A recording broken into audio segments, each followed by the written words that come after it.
You go ahead without me. There's no chance I can hit today. I mumble at Dane in a pitiful tone as I roll over in agony to cuddle my second pillow. Far out, Calum. Why would I go out for drinks 2 days before a tournament? The thought of being out there grinding with the boys seems euphoric compared to this sore throat and intense headache I'm trying to cope with. If you want to get on the piss and muck around, why wouldn't you just stay in Noosa and not waste your time, mate? Oh well, I guess it's the last swing. You came with a casual mindset, and at least you have confirmation your drive must have disappeared. The next 24 hours go by in a sleepy, sickly daze. Thankfully, I wake up a little less fragile the following day. Often able to see the humorous side, I chuckle at myself with Dane, Clinchy, and Tristan as I cut up 3 oranges in an ambitious vitamin C boost attempt. Well, boys, sure was a cracker episode in cans, but hopefully somehow I can get myself to a playable state in a day's time. I tussle with a self-aggravated state of mind over my current debacle. So let me tell you how I got here. Only 3 months earlier, I was as prepared, hungry, and disciplined as ever before, as I took off to Europe with a deeply confident yet not demonless stride. It was the first time since 16 I had been on the receiving end of a private coach, and in that 6-month period, I'd constantly relished my fortune in the form of reciprocal effort and attitude. This is it. No, this is it. The missing link. I deserve it. I'm ready. I can feel it in my bones. Now I will play to my potential and break through this seemingly endless trench.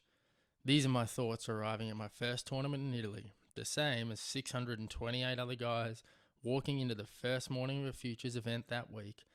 Nevertheless, true, genuine thoughts. Thoughts that make you shiver. Thoughts that raise your heartbeat as they whisper down the corridors of your mind.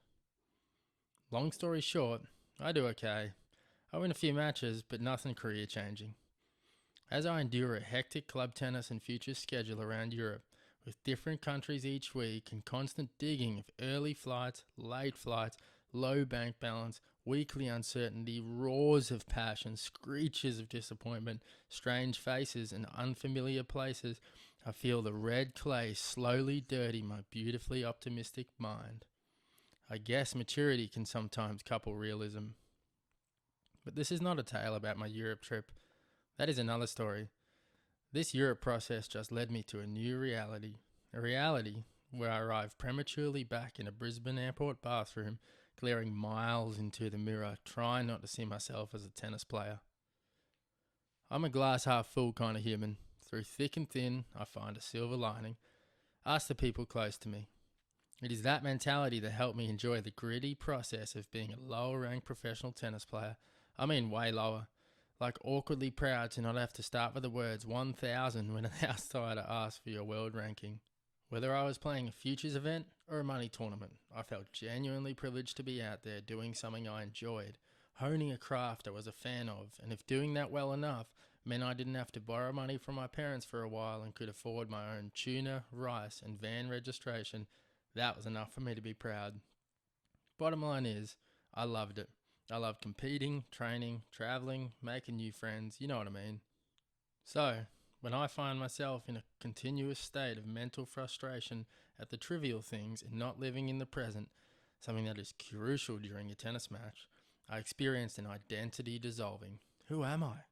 A long-haired hippie yahoo with nothing to his name but a heap of mates and an adequate playing resume for a decent club coach role? I was unsure. I felt changed, and for the first time in my life, it was away from tennis. Tennis is my amphetamine. I struggle to get naturally high for extended periods without it, although I remain adamant I'll stay off court for a while for the first time in my life. I guess you could say my main second passion is surfing. It warms a completely different, non-competitive, peaceful feeling to my soul. I resonate with the simplicity and connection of joyfully dancing on a board someone has carefully crafted, whilst I'm being powered by a beautifully blatant natural form of energy, riding a gift from the elements. That rules. Anyway, I like surfing and so do most of my friends I grew up with, so inevitably there I was at Noosa Main Beach with just board shorts, sunnies and a wide brim hat, hiring out surfboards, sups, kayaks, umbrellas and lounge chairs while sipping an iced coffee thinking, shit, that happened quick. I relished feeling like an average beach bum. I guess knowing it was temporary and knowing it was an experience I had to tick off before I yearned for more. As any tennis fanatic would know, it's hard to stay off the court, especially when it's undeniably your greatest passion to date. When you have lived and breathed it since 10 years old, you feel as if you have a PhD in the field, right? Okay, or at least a bachelor's degree. Still convinced I'm done calling myself a tennis player, I wind up back on the court a few weeks later, this time with my coaching hat on. Literally. Although, later I find out a wide brim with a chin strap is actually great for training, but not allowed to be worn in challenger matches. I passionately plug away at coaching, carrying an awareness that this may be my inevitable career path. So I invest myself. I swear to myself to not tank a single session, knowing that most things in life are more enjoyable if they are committed to. Commitment beckons meaning and purpose, and they are real reasons to live. Nearing the end of the first school term, I start to ponder the possibility of having a swing in the ever-loved Australian Futures Tour. It falls over the school holidays, and my boss slash co-workers are older and warmingly encouraging to the idea. I guess taking risks are easier justified in the revision mirror, huh? Since beginning my ITF Futures journey, I got shivers of excitement at the thought of this particular swing of tournaments. I kind of know why, but there's a feeling I can't quite grasp or describe. Something about reuniting with a similar cohort of exuberant Australian players each year at the same locations, all revving to beat each other, all hunting to progress past that level as soon as possible, yet embracing the stoke to be back there together. My close friend and welcomed rival Brandon Walken and I had some newfound success at the start of this bumpy year, picking up our first Futures doubles title together 7-6, 6-7, 18-16 in an epic final, then to our pleasant surprise went on to make it 3 straight titles. The thought of not even turning up to give that streak a chance to continue was something I knew I would regret. So, adamant the focus is more on enjoyment than results, off I go again. It's a humid Friday night in Cairns, nearing the end of the first week of the infamous swing. I jog to the toilet to put my colourful flower patterned board shorts on for the 4th day straight as the excitement of the doubles final I'm about to take place in looms greatly. Since bombing out in the first round of singles and absurdly playing with expectation, I decided to make the reminder of the real reason I'm there so obvious that I couldn't forget it for more than a few seconds.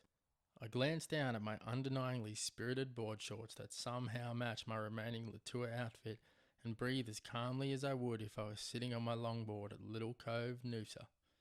Nerves had always been a problem for me in big matches, so implementing an amusing cue to remind myself I'm done playing with detachment to result was perfect. Let's relish it, brother, I say to Brandon in pure awe and appreciation for the journey we're about to endure together. We go on to win an exciting doubles final 10-6 in the match tiebreak and embrace with immense passion. It wasn't the points nor the money that came to fruition at the shaking of hands, but rather the overwhelming gratitude of being able to just be in the arena. I really appreciate it. Clinchy, thanks for lending me your board shorts, and no, I don't run these, mate. Subsequently, a few celebratory drinks flowed with dinner and great company, hence earlier labelling the swing infamous, not always known for the on-court triumphs. I was initially gutted when Brandon informed me that he had to withdraw from the next week in Darwin. We had signed into doubles together again, and in all seriousness, for the first time in my life, I was looking more forward to that than singles. Although I had hit a heap of balls since my singles loss a week earlier, my confidence just wasn't there as my preparation had been hugely inadequate to previous years, devoting myself to coaching over playing and probably surfing more than training. Don't get me wrong, I still hit a few times a week when coaching, but the fact that I'd never made it beyond a quarterfinal in singles at this level with all the right preparation made it difficult to grab a hold of some real belief I could do it this week. That, compounded with a reckless night in Cairns, leading in made for uphill battle, although not a battle I was going to endure without a smile. If there was one thing I had learnt on this journey, it's that you can control 2 things, effort and attitude. Considering I had already sheepishly squandered the effort part, I made it my mission to control the attitude part. Back to the present, and with an eased headache that Wednesday morning came. The second day of first round matches which I had requested to play on to give those oranges and coconut water a bit more time to put me in playable shape. My stereotypically robotic opponent, Quan Yi Lee, was dicing me up at 6-2 1 love, although I was feeling surprisingly vibrant with the help of my loyal mate's light-hearted support. Something that expectation and nerves had previously denied me. In hope to disrupt the rhythm-based Lee and to entertain my little support crew, I played an audacious couple of underarm serves, and not to my surprise, they were actually quite effective. This wouldn't usually be something I would have the guts to try out of fear of disrespecting my opponent, but hey, when in Darwin. I feel my level gradually lifting and my aggressive, net-rushing, energy-conserving play starting to get under the skin of my disciplined opponent. I feel my loyal board shorts taking me for a ride, igniting the same awe for being on the match court as in the doubles final in Cairns. Worth mentioning, the board shorts actually belong to my legendary mate Alex Klincharov, better known as Clinchy, who possesses a wonderful gift of never taking things too seriously, including himself. His playful nature must live in those boardies. Standing to return at 6-2, 3-2 down but 30-40 break point, I lose a long rally and squander a few break points, so in a comedic attempt to tip the luck my way, I turn to the smiling faces behind the fence and say, "That's it, I'm doing a cartwheel if I break back." And what do you know? Lee sends a backhand long after a few trading blows, and I immediately flail myself into a celebratory cartwheel. Shit, this guy must think I have lost the plot, but I couldn't care less. A couple of cartwheels and a handful of underarm serves later, I clinch the second set in a tiebreak and go on to somehow punch out the third for a 2-6, 7-6, 6-3 victory. My body recovers okay and my sickness thankfully evaporates. By the next day I'm almost 100%, which isn't something I was expecting after a 3-set match in that Northern Territory sun, but I'll take it. Board shorts, washed and dried just in time, I take to the court against a fiery young Brit. I settle in for another match like a sugar-high kid locking down the bar on a roller coaster, unsure of what's to come but certain he's hanging on with pure shackleless energy. I notice an elevated level of anxious energy in my opponent, so at 1 love 30-15 serving I decide to consolidate my relaxed opening in the match with a nice little slice underarm and sneak a passing shot past him. I smirk under my towel knowing how much of a dagger that would have been for him. To his credit, we tussle in the first set until I sniff out a couple of set points at 5-6, 15-40 on his serve. What unfolds is beautiful. After a long exchange, he drops shots and I flick an acute angle past him, then knee-jerk straight into a cartwheel celebration while he simultaneously melts his racket into pieces. I was able to continue with that relaxed agenda and go on to win 7-5, 6-4. I recognise playing against foreigners helped me feel okay about being a little cheeky.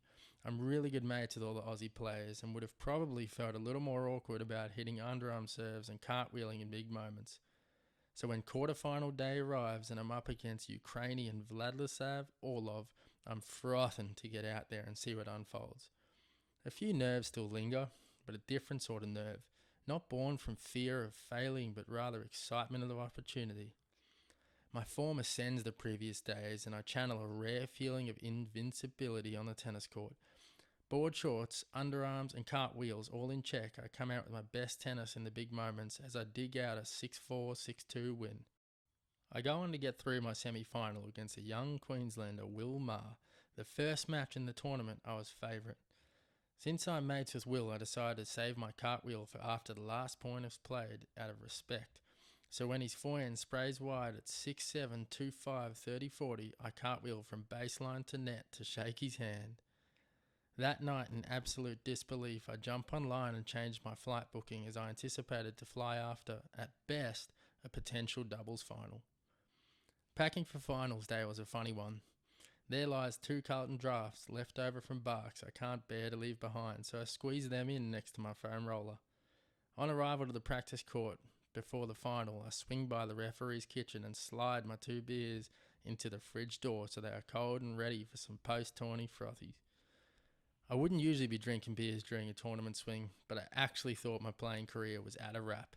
I go down swinging in the final against an unstoppable resurgent Blake Mott, 6-1, 6-4. I managed to squeeze in one cartwheel, and even though it wasn't supposed to be my day, it felt like it was.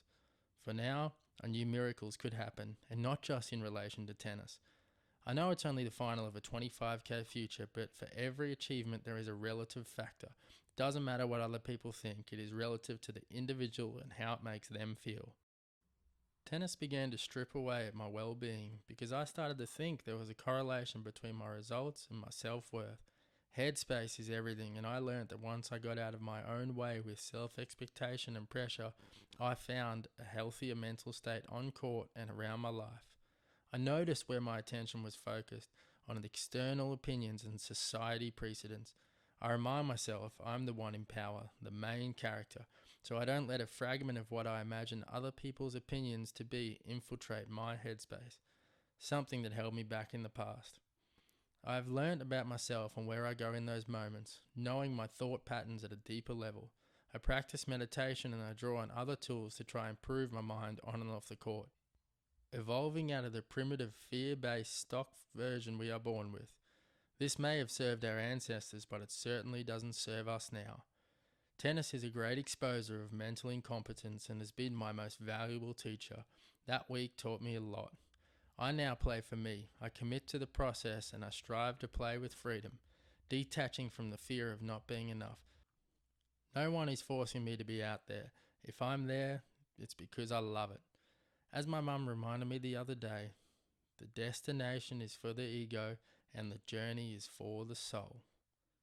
Hopefully present, always digging. CP.